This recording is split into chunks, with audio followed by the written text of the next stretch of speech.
বন্যায় 28 জন মারা গেছেন, তাদের পরিবারকেও 2 লাখ টাকা করে দেওয়া হচ্ছে। এবং বিনা চিকিৎসায় যে 29 জন মারা গেছেন তাদের পরিবারকেও 2 লাখ টাকা করে দেওয়া হয়েছে। বন্যায় মৃত 28 জনের পরিবারকে 2 লক্ষ সাহায্য। বানভাসী এলাকার পুনর্গঠনে ব্লুপ্রিন্ট। জল ছেড়ে মানুষ মারছে ডিভিসি। কেন্দ্রীয় সংস্থা ডিভিসিকে বেচে দেওয়ার চেষ্টা চলছে। কেন্দ্রীয় সরকার বেসরকারীকরণে ষড়যন্ত্র করছে।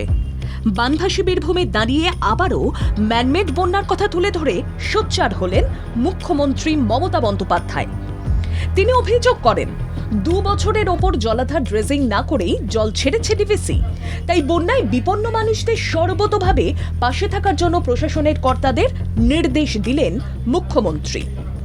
মঙ্গলবার তিনি জেলা প্রশাসনের কর্তাদের সঙ্গে বৈঠক করেন।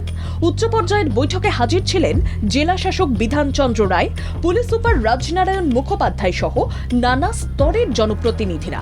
উচ্চ পর্যায়ের বৈঠকে মূলত ত্রাণ উদ্ধার কাজের মতোই পুনর্গঠনেও নজর দেওয়া হয়।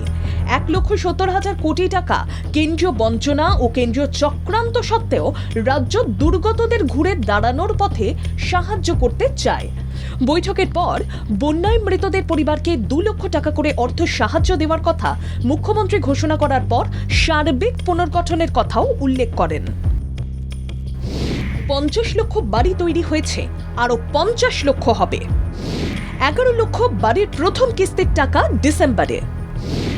রাস্তা নির্মাণে এমএলএ ল্যাডের টাকা ব্যয়। এমপি ল্যাডের টাকায় রাস্তা, স্কুল, বাড়ি নির্মাণ। এমপি ল্যাডের 1 কোটি স্কুল নির্মাণে, বাকি 4 কোটি টাকায় রাস্তার জন্য ব্যয়। আমি আমাদের এমএলএদের ইনস্ট্রাকশন দিয়েছি, তাদের এমএলএ ল্যাডের টাকাটা সম্পূর্ণই গ্রামীণ রাস্তাগুলো খরচ করবে এবছরটা মার্চ পর্যন্ত। আর এমপিদের ইনস্ট্রাকশন দিয়েছি খরচ করবে স্কুলের জন্য, যেখানে স্কুলগুলো খারাপ হয়ে গেছে। আর 4 কোটি টাকা তার এলাকায় গ্রামীণ রাস্তার জন্য খরচ করবেন।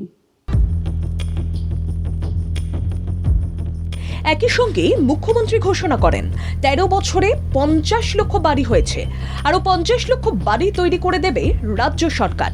কেন্দ্রীয় সরকার বাড়ি তৈরির টাকা না দেওয়ায় রাজ্যই এই বাড়ি নির্মাণে উদ্যোগী হবে বলে আশ্বস্ত করেন মমতা বন্দ্যোপাধ্যায়। গৃহহীনদের স্বচ্ছতার সঙ্গে বাড়ি নির্মাণে জোর দেন। জল নামলেই পঞ্চায়েত বাড়ি তৈরির সমীক্ষা করবে। কেউ যাতে ফাঁকা আকাশের নিচে না থাকেন, কাউকে যাতে অসহায় অবস্থায় কাটাতে না হয়, সেজন্য প্রশাসনকে রাজনীতির রং না দেখে বাড়ি নির্মাণে সক্রিয় হওয়ার পরামর্শ দেন মুখ্যমন্ত্রী মমতা বন্দ্যোপাধ্যায়।